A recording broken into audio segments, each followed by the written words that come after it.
Apologies if I already asked, but as Mauler, inflation, real or no? Real or no? What do you mean? Are you an inflation bro? Are you guys inflation bros? Do you believe in adjusting for inflation? What do you to comparatively analyze a film from? Do I believe in yesterday? gravity? Yeah. Yes. Yes. Thank you. Do I believe in trying to do the best comparison? Yes. Okay. Our good friend, Mm-hmm. our good gay friend, Jeremy from Geeks That and could be Gamers, anyone. said called us inflation bros on two weeks ago on Friday Night Tights. Odin and Ryan, do you guys buy the box office theory numbers that are out there right now for the Odyssey? Last I saw, they hadn't been public yet. I haven't seen them because they were high on a paywall at first. Box office theory currently projecting 97 to 132 million opening weekend in the U.S. and a total domestic gross between 325 and 475 million domestically. That's fucking crazy to even be able to project that right now. But that's from box office theory. I mean, pre-sales opened like a couple weeks ago, so and pre-sales look really good for IMAX. Nowhere near the stratosphere of Spider-Man. Yeah. Spider-Man's pre-sales are fucking insane. It's Odysseys are looking good, though, right? It is a different thing. We talk about this a lot. There's a difference between a movie like this than an MCU or like a franchise type of movie where people are worried about spoilers and there's so much FOMO about opening weekend and stuff. I mean, I can buy $100 million opening for it. Yeah, it sounds sure. Right. That would be the second biggest, or that would be the biggest opening of Nolan's career outside of Batman. If it hits not over just for $100 million. inflation. With higher ticket prices. And IMAX prices. Adjusted for inflation is gay. I don't get into all that. It's not gay. It's accurate. Wait, did it say you don't get into politics? Yeah, it's all. No, how is it gay when it comes to Nolan's film? Come on, get the fuck out of here. First of all, I have said that for years. Go hug your body for pillow. Years. It's all in defending his boy Nolan. I know it, but okay. he said it's irrelevant, and he made a decent point on like where he's coming from on the actual show. He's like, I'm just trying to generalize, and you're throwing like too many details, and I'm like, all right, that's fair enough. But then on his next DDayCobra cast, he explained himself more, and he goes, adjusting for inflation is bullshit. If they released Gone with the Wind today, it wouldn't make the same amount of money. And I'm like, that's not the argument. It's comparative analysis based on actual value of something that. Yes. It's an actuality of what happened. I don't.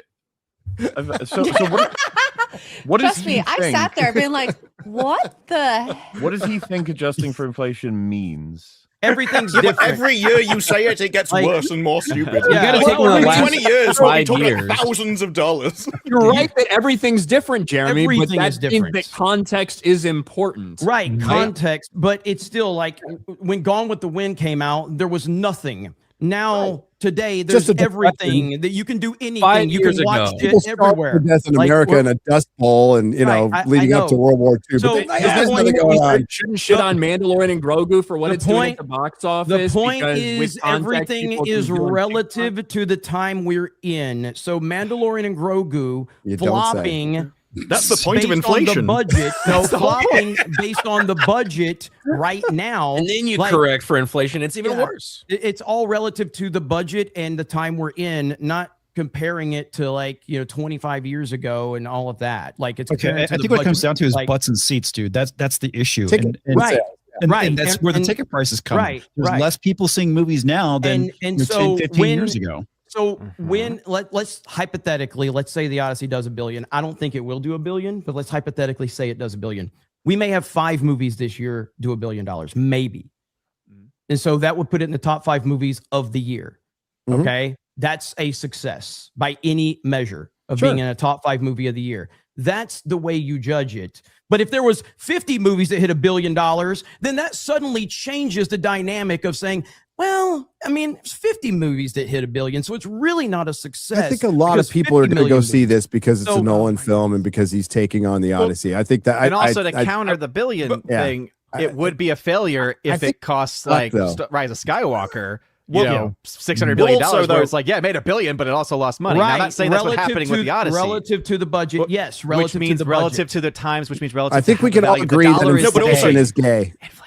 You wouldn't draw a line at $1 billion anyway. You'd draw it at the top 5 because the top 5 will always be. Whenever people add the adjusted for inflation, it's like this whole I'm just so smart. Here's the detail. You're gonna be in a car with him, Ryan, for hours. Oh no! We're talking at scales. We're just. That's right. I'm adjusting for inflation today. Where we are right now. Jeremy. What does he think adjusting for inflation means? Well, I don't know. He knows. He kept on saying like, if you bring in inflation, you have to bring in other stats as well. Otherwise, you know. And he was sold less seats. Like it's what? Yeah. So he was comparing it to sports, and you can't really do that. It sounds like a good argument because you're going against eras and multiple games and stuff, but no, this is just one thing. This is we are taking or two, but you could just stick with money. But if you want to go tickets sold, then Gone with the Wind fucking obliterates everything, and you don't have to adjust for shit. It sold the most tickets of any movie ever, and ever will. It's an insane amount of fucking tickets that movie sold, right? And remember, like Wizard of Oz was a flop. Wizard of the Oz. Wizard of the Oz. it's a prison movie. Corey, is that you? Wizard of the Oz. But it's just like it made this much money, and that much money is valued at this much this time. That's all we're doing, and we're not saying that's definitive, but it's a good argument. It's a good argument against Avatar being the highest grossing film of all time because it's fluffed with IMAX screenings and all this other shit. But the amount of tickets Avatar sold is nothing compared to Star Wars, compared to E.T., You're starting to win me over. In fact, whenever we, look at the gross of a film compared to its budget, that's also gay. We should. The people doing that are just trying to sound too smart. Well, no, I think that's relative in the moment I have you're my talking pinky about. out when I adjust for inflation. Well, yeah, but everything is relative to something else. It's not. Sometimes things aren't just specifically black and white. In the same vein, you mentioned, hey, if it finishes the top 5 movie of the year, makes $1 billion. It's an automatic. Well, this would be black and white, though. Budget. Like all these things do matter. I don't think this would be. Adjusted for inflation is not the end all be all of anything that ever. I agree. Mentioned. I agree. Everything needs to be held in context. It's very good for context. Superman and Man of Steel, right? How many people are going to these movies? How many people are interested in universes? All of those things do matter and should matter. Yes. And I don't think you should just discount any of them. Right, but when you only bring inflation, but are you going to bring up how many people are pirating on the internet? All of the context matters, not some of the context. Jeremy, how long has piracy been around on the internet? But that's why you're the one that's discounting it. What are you talking about? I'm saying once we start inserting one piece of context, we need to add 5 other pieces of context. Forget all of that. The context is how much money it makes. On a simple baseline instead of complicating it. I feel like I listen to Kamala Harris right now. Gosh. The reason you use inflation. The reason you add inflation in is so you can zoom out and use things relative to the entirety of time rather than your current year. So you are standardizing everything over since the beginning of time, essentially. Is that context? So you can compare everything on the same level. Yeah. So rather than the top 5 in a year, you can now do the top 5 of all time. That's the only difference. Yeah. Yes, and that just overcomplicates the conversation. It feels weird because I've never. It feels like we're trying to diminish the achievements of Gone with the Wind when it's like, don't you understand? Like everything you consider, there's a marketing machine that exists now that is worldwide. The population is enormous now by comparison to Rewind. What I guess I'm getting at is I'm almost baffled that we're trying to say is hey, back off, Gone with the Wind. You're not that impressive. It's no, but it is. That's the whole point. It's like, okay, by that logic, Star Wars is too. And it's yes, it was. A lot of these things were. It's almost like trying to capture when a film does really well now. It's oh, that's actually not that impressive when you consider the scale of how impressive things have been. And you're oh, whatever. That came out a bazillion years ago. And it's just no, but that. It's all relative. That's the point it makes. It all scales. And if anything, every film has an insane chance of exploding today. if they're fucking good. Here are the numbers of just US and Canada tickets sold. 200 million. I repeat. 200 million. They don't sniff that now. They don't get even fucking close to that. Here is its global total without adjusting for inflation. 390 million. And that was back in 1930s in the Depression. Yes.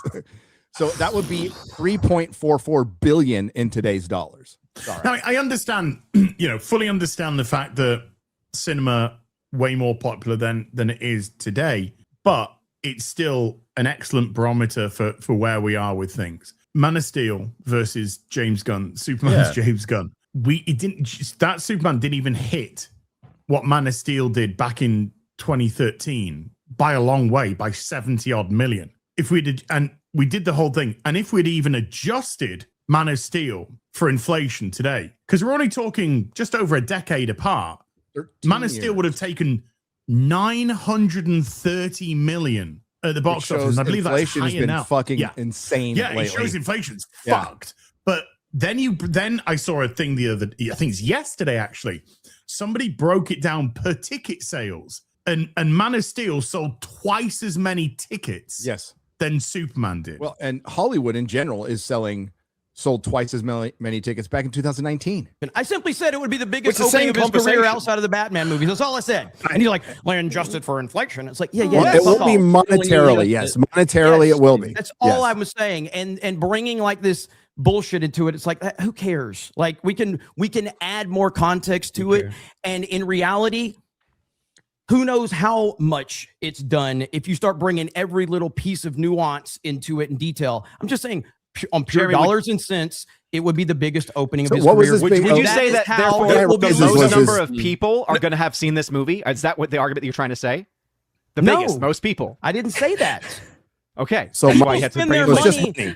So what's it's a shame you weren't saying that because that would have been a great point. The Dark Knight Rises is his biggest opening, right? Yes. Okay.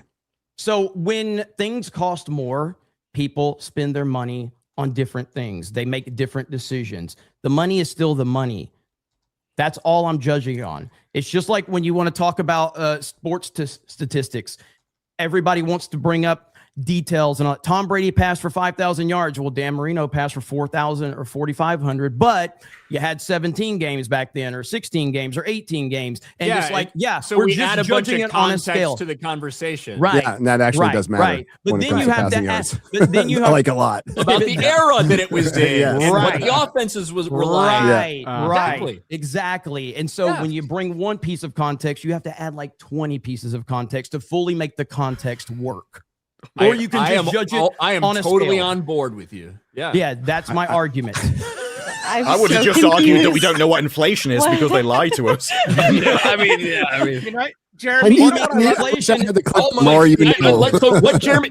I do actually understand what Jeremy's saying. Jeremy's saying if he brings something up and somebody says, "Well, just for inflation," then you should also factor in a million other things that are happening. Ryan is a sports fan, and this is why he knows what I'm talking about. It shouldn't just mean that's gay. We don't need that. But it probably shouldn't. That's why I thought Odin's point about seats, because at the end of the day, that is the most important metric. The amount of people in the cinema that view the movie, regardless of money. What's in seats? The highest grossing. If that was what the standard was, is like, what movie has pushed the most seats? And if that was every scale, then that's what we would discuss. What's the highest grossing movie of all time? We don't know that. I wish we had those numbers. What's the highest grossing movie of all time? Just for inflation, to be Gone with the Wind. There you go. There you go. Jeremy, hang on, because nobody questions that Gone with the Wind is the most popular, sold the most tickets, highest grossing movie of all time. And it won't even be close. Even adjusting for inflation. What's second? Star Wars? Star Wars, right? Yes. Odin? Yes. Correct. Yeah.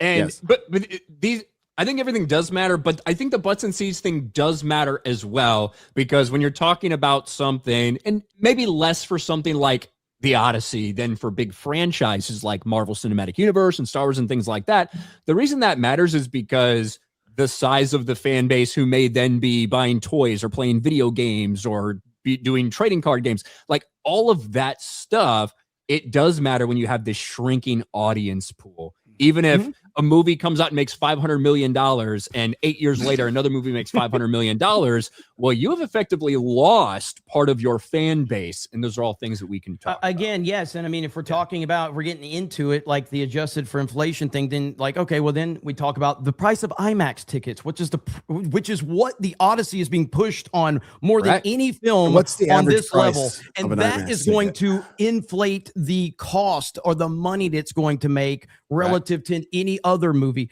There's so many little details, but we're just talking about dollars and cents. It's a very easy, clean way to have the discussion. But if you want to muddy it up, we can do that too. By bringing up facts and figures. Yeah, sure. We can muddy it up by bringing up facts and figures. It is not a fact, because once you bring that less people are going to see it is a fact. Yes. My point is once you bring that, then you have to add about 20 other factors to give the full context, or you can just talk about it in a straight streamed line. That's my point. In generalized way. Yeah, because this is what the inflation bros don't want to add is like the inflation bros. If the argument was like you got to adjust for everything else, which we don't have the capacity to do with ease, for example, adjust for cultural context, adjust for everything that it's releasing next to versus everything the other thing releasing next to, just for attitudes at the time regarding this kind of activity socially or something. It's like you can't actually compare them directly scientifically, but adjusted for inflation is one of the most like clear, clean sort of ways of really. It's more so understanding what kind of money the older dollars are worth instead of looking at them through today's value. Yep. Inflation bros. Okay. I love you, Jeremy. Inflation bros are like PC bros. They're very passionate about this topic. Inflation master race. Yeah, they're very fucking passionate. Jeremy, what I love about inflation again on DDayCobra then, okay? Like the inflation of Joe Biden is gay, okay? Yeah, I'm saying if someone else is president, it might actually matter a bit more. But that's a very nuanced discussion when you're bringing up inflation from a political discussion, because you're bringing up so many different factors. Here we're just talking about straight dollars and cents. That's all we're talking about. You know, Jeremy, what I love I'm talking about gay dollars and cents. It is Pride Month. The thing that I love most about your arguments is that you make me feel like Wesley in The Princess Bride when he's talking to Vicini, how he says, "Truly, you have a dizzying intellect." Accurate. There's a couple ways you can approach the internet. You can tell everybody what they fucking want to hear, or you can just be honest. Okay, I choose to be honest. As simple as that. Honest. Okay? That's the best way. And ultimately, when you see the Odyssey, you give your honest opinion. That should be your. Are you implying that anybody else here is not doing that? I'm saying that nobody really cares about the inflation argument, because we all talk about this box office thing, and very rarely does it come up until a box office. You are implying that all of us are telling people what they want to hear and not being honest.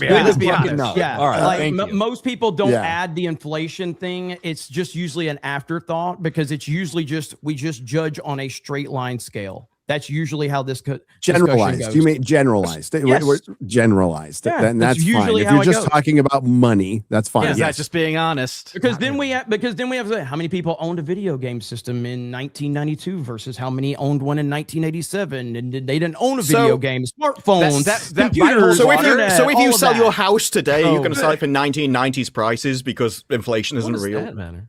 That has nothing to do with what we're talking about. That's why house prices go up is inflation. I never said it wasn't real. I said that it doesn't matter for the discussion that we're having right now, because it's all relative to 2026 and where we are. And it's kind of like why you adjust for inflation. Only if you're comparing it to 2026 movies. It's because it makes it apples and apples and orange and orange. It goes back to something this is like apples that most of you don't know anything about, which is sports. But when Barry Bonds, is that why you chose the example rather than just inflation, which we do know about? When Barry Bonds was hitting 73 home runs in a season, and everybody claimed it was because of steroids, and it's like the entire fucking league is on steroids, and there's only one man hitting 73 home runs, and so it doesn't matter if he's on steroids or not. Everybody's on steroids. and only one man is doing it. Do you have proof of that? But do you have all their drug tests? The reason people use allegories is because it's like analogies. There is because it's like they want to put up some mystery haze to like lose the key points into the thing that they can debate over here. We all know what inflation is. We can just talk about the numbers and movies. We don't have to talk about sports for some reason. Like, we know what inflation is. We know the numbers. We can do the maths. If you want to compare it to 2026 movies, yeah, of course you don't need inflation because it's minimal from the start. But if you want to go back to the 1990s, it does matter. But I mean, we're talking 3 years ago was his biggest fucking opening, which was we've lived through the greatest period of inflation since 1919 of all time. No. I said non-Batman movie. I said it would be his biggest opening from a non-Batman movie. So yeah. His biggest opening is from a Batman movie because he directed the Batman movies. You can't. Yeah, but that's still different. That's still different. Like, I mean, it's a movie that he directed. Jeremy used the context of the biggest opening out of a non-Batman movie because those movies would have inherent advantage Batman, bro, over the other stuff. Exactly. But apparently, I didn't add enough context.